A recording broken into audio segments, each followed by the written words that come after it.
오늘 말씀은 예레미야 35장 1절에서 19절입니다.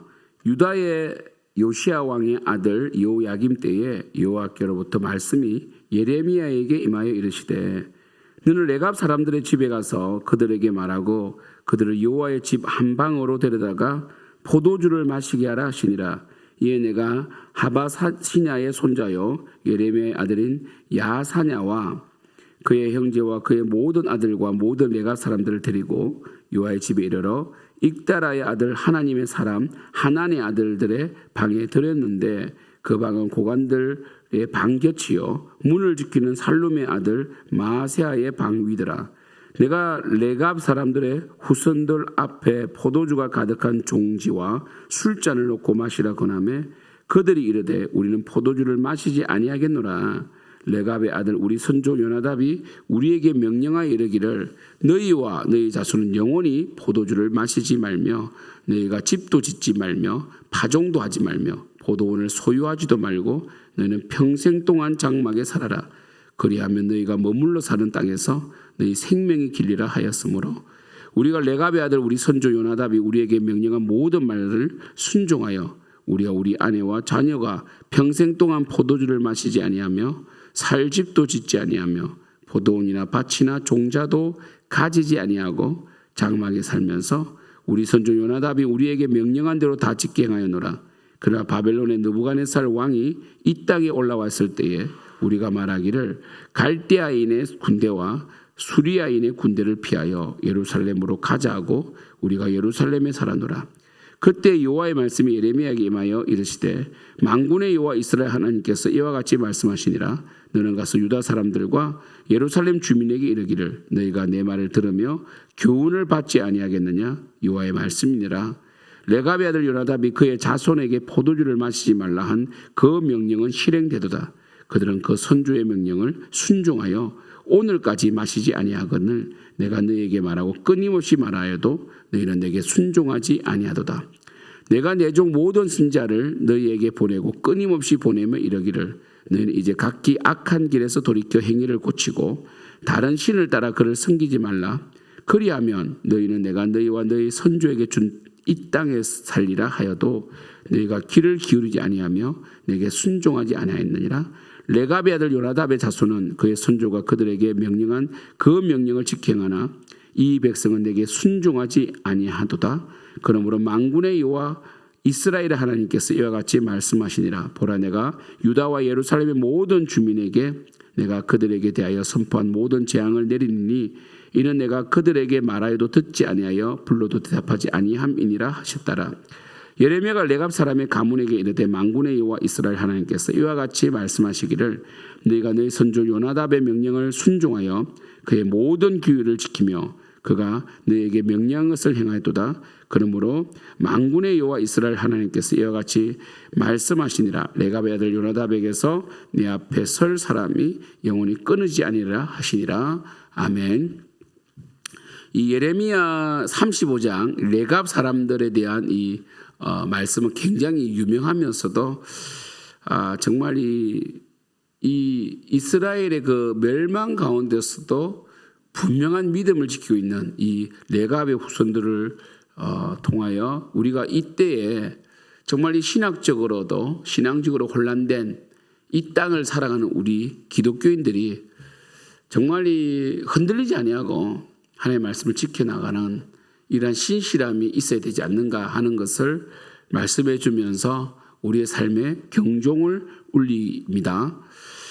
유다의 요시야 왕의 아들 요야김 때에 이미 이제 이스라엘이 멸망하기 시작했고 바벨론의 1차 침공이 있을 때 아닙니까? 여호와께서 이제 예레미야에게 이렇게 말씀합니다. 2절 너는 레갑 사람들의 집에 가서 그들에게 말하고 그들을 여호와의 집 한 방으로 데려다가 포도주를 마시게 하라 이렇게 했습니다. 그래서 예레미야가 정말 사실 이 요야김 시대 때는 선지자들도 거의 없어지고 혼자 굉장히 고군분투하고 있었고 과연 왜 하나님의 말씀에 순종하지 않을까?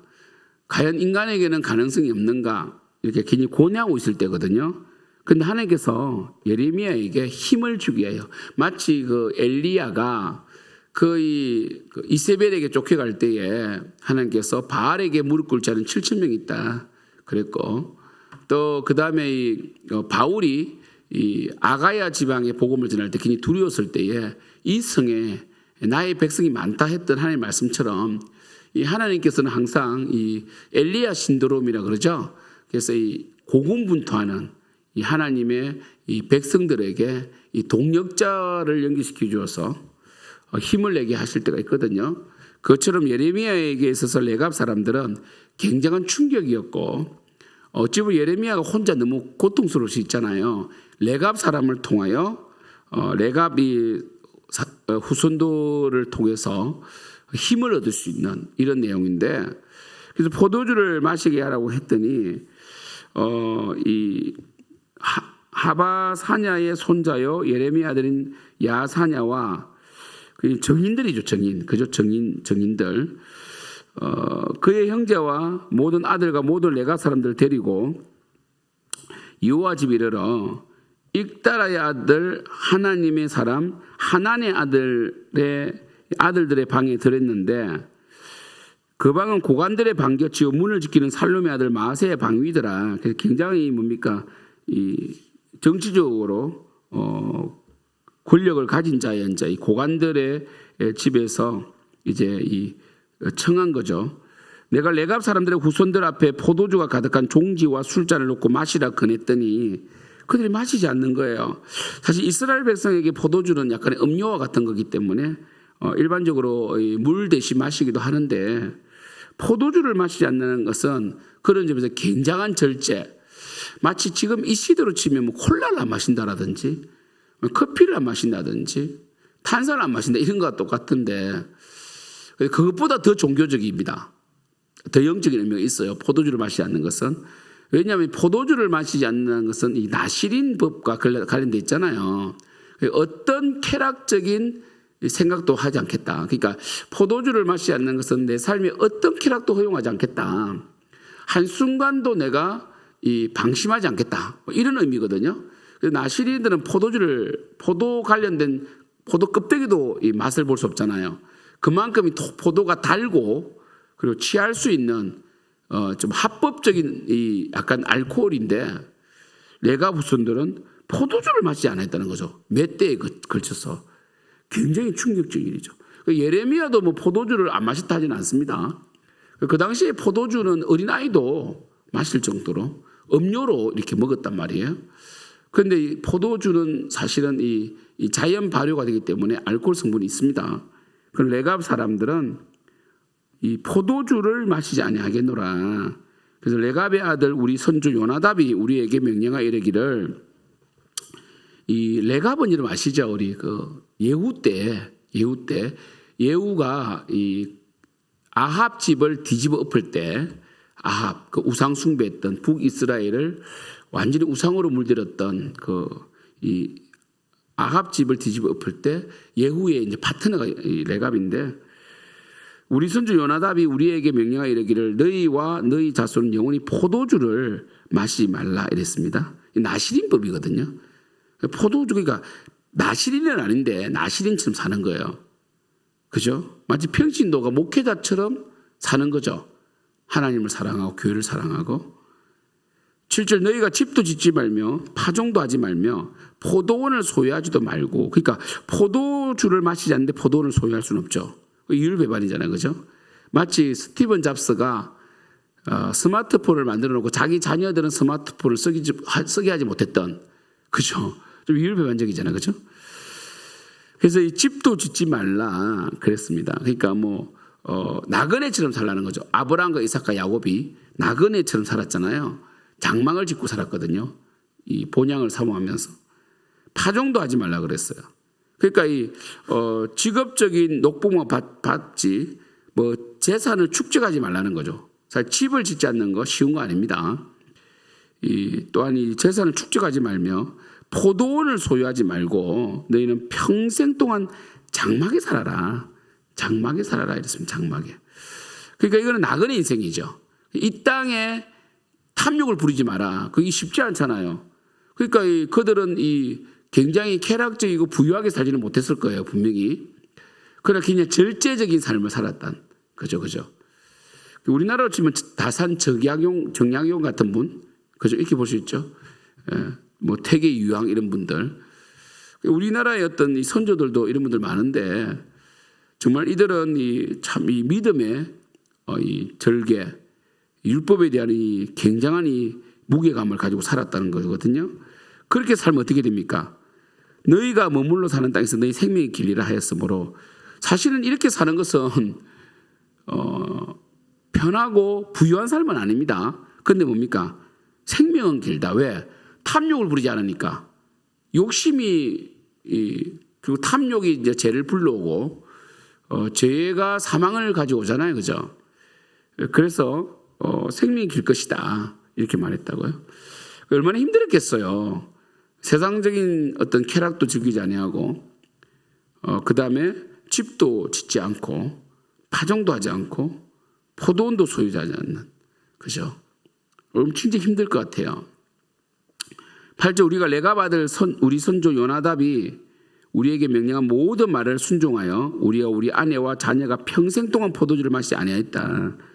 그리고 살 집도 짓지 아니하고 포도원이나 밭이나 종자도 가지지 아니하고 장막에 살면서 우리 선조 요나답이 우리에게 명령한 대로 다 짓게 행하였노라 이렇게 말하니까요.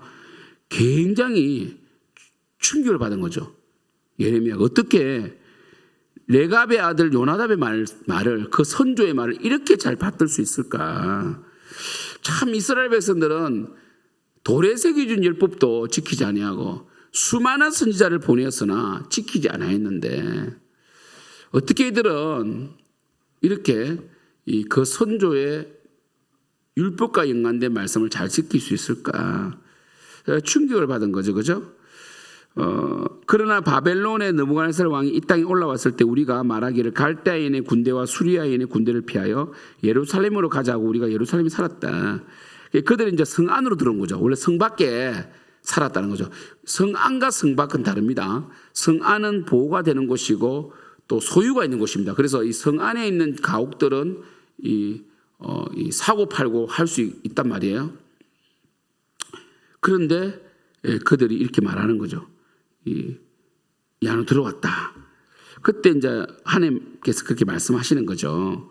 바로 뭐라고 말씀하십니까? 13절 보면 만군의 여호와 이스라엘 하나님께서 이와 같이 말씀하시니라 너는 가서 유다 사람들과 예루살렘 주민에게 이르기를 너희가 내 말을 들으며 교훈을 받지 아니하겠느냐 여호와의 말씀이니라. 그러니까 어떻게 14절 요나답이 포도주를 마시지 말라 했는데 그 명령은 실행됐다. 순종되었다. 실행됐다는 말이 독특하죠, 그죠? 그러니까 마치 작동되듯이 실행됐는데 그런데 어떻게 내가 너에게 말하고 끊임없이 말해도 너희는 내게 순종하지 아니하도다. 그러니까 레갑 후손들은 정말 그 선조의 말씀에 순종했는데 이스라엘 백성들은 만군의 여호와 하나님의 말씀을 긍휼히 여기고 순종하지 않았다. 그렇죠? 그러므로 너희들은 심판을 받을 수밖에 없다라고 말씀하시는 거죠.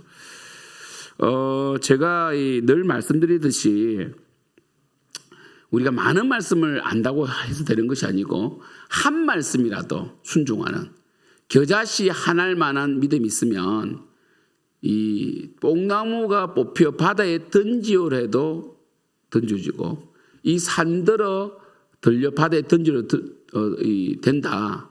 이 말씀이 뭐냐면 이 말씀이 실행되는, 그러니까 우리의 삶에 있어서 우리는 작은 것에 충성해야 되는데 매주 듣는 말씀, 우리가 묵상한 말씀, 우리가 큐티를 통해서 들었던 말씀을 우리가 순종해 가야 되고 정말 이 말씀을 붙들고 살아가는, 정말 한 말씀이라도 하나의 말씀으로 받고 순종하는 이런 믿음이 있어야 되는 거죠. 이게 뭡니까? 바로 레갑 사람들과 같은 믿음이죠. 하나님은 이스라엘 백성에게 이걸 원하시는 거거든요. 이것을 원하신단 말이에요. 내가 가도한 것을 요구한 것이 아니라 너희들의 행복을 위하여 준, 정말 하나님만을 사랑하는, 정말 하나님께 구하고 하나님과 동행하는 이 율법을 너희들은 왜 버리고 풍요와 쾌락을 위해 살았느냐. 여전히 이렇게 바벨론이 지금 문 앞에까지 와 있는데 여호야김 시대에, 근데 너희들은 여전히 악을 행하고 공의와 정의를 행하지 아니하고 가난한 자를 학대하고 그리고 탐욕적으로 집만 지으려고 하고 그리고 또 어떻게 해요? 치부만 하려고 하는 부를 축적만 하려고 하는 이런 삶을 사느냐. 내가 너희들이 쌓은 부를 하루아침에 다 없애버리겠다 해가지고 결국 바벨론이 침공에 들어오는 거거든요. 그래서 결국은 이 이스라엘 백성이 70년 동안 완전히 리셋돼 버렸잖아요. 다 잃어버렸잖아요. 완전히 다 뺏겨버렸잖아요. 그들이 쌓았던 집, 그들이 가졌던 이 소유 토지 다 그냥 리셋돼 버렸잖아요. 그죠? 그런 점에서 볼 때 레갑 자손의 이 레갑의 후손들이 지혜롭잖아요. 그들은 집도 짓지 않았고 그렇게 막 불을 막 쌓아가지고 이 불을 쌓기 시작하면 스트레스가 엄청 쌓이거든요. 그래서 불을 쌓는 것이 쉬운 건 아닙니다. 정당하게 하나님께 주시는 것에 만족하고 그걸 잘 관리하는 거하고 내가 막 과도하게 불을 쌓아가는 건 다르거든요. 그래서 부자들은 만 가지로 고민한다잖아요. 가난한 사람은 돈이 없어서 돈만 걱정하지만 부자들은 돈이 있기 때문에 만 가지를 걱정한다고 그러잖아요. 그죠? 그러니까 불을 쌓아가는 것은 굉장한 고통이고 영적으로 하나님으로부터 멀어지게 만들거든요. 그런 점에서 우리는 레갑 이 후손들을 보면서 이 시대에 자본주의 기독교 아닙니까? 뭔가 우리는 어떻게 살아야 될 것인가? 물론 여러분 이 집을 구하고 그리고 열심히 사업을 하고 직장 생활을 해서 이 하나님 주신 물질을 잘 관리하는 건 중요합니다. 집이 있어야 돼요, 우리 대한민국. 그죠? 그런데 뭐 과도한 어떤 이 부동산 투기라든지 이 부하게 되려고 하는 부하려고 하면 그것이 이제 이 가시가 되어서 그죠? 이 물질을 사랑하면 부하려고 하는 자마다 항상 이 올무에 빠지고 또 이 우리를 스스로를 찌르는 이런 이 심판 가운데 들어가거든요. 그런 점에서 우리 성도님들이 정말 이 지혜롭게 물질을 잘 관리하지만 하나님 영광을 위하여 살아가야 된다. 어떤 부분에서는 검소할 정도로 이 하나님 영광을 위하여 살아가야 되지. 뭐 부를 계속 축적해서 물려줄 생각 이렇게 하면요. 사실은 그걸 담보할 수가 없잖아요. 우리가 그죠? 우리의 이후에 어떤 우리 자녀의 삶에 대해서 우리가 담보할 수 없기 때문에 정말 어찌 보면 신앙으로 자녀를 또 키워야 되지 물질로 키울 수 없는 거거든요. 조금 가난하게 키우는 게 좋다 그러잖아요. 자녀들을. 그죠? 그런 점에서 우리가 한번 고민해 볼 수 있는 중요한 본문입니다. 오늘 주일인데 주일날 이런 고민을 하는 거죠. 내가 과도한 지금 이 탐욕에 빠져 있는 건 아닌가? 내가 정말 하나님 영광을 위해 살아가는가? 레갑 후손들처럼 정말 율법에 정말 이 말씀에 순종하면서 한 말씀이라도 순종하는가? 정말 나는 그리스도인인가? 고민하는 오늘 또 이 주일이 되길 축복합니다.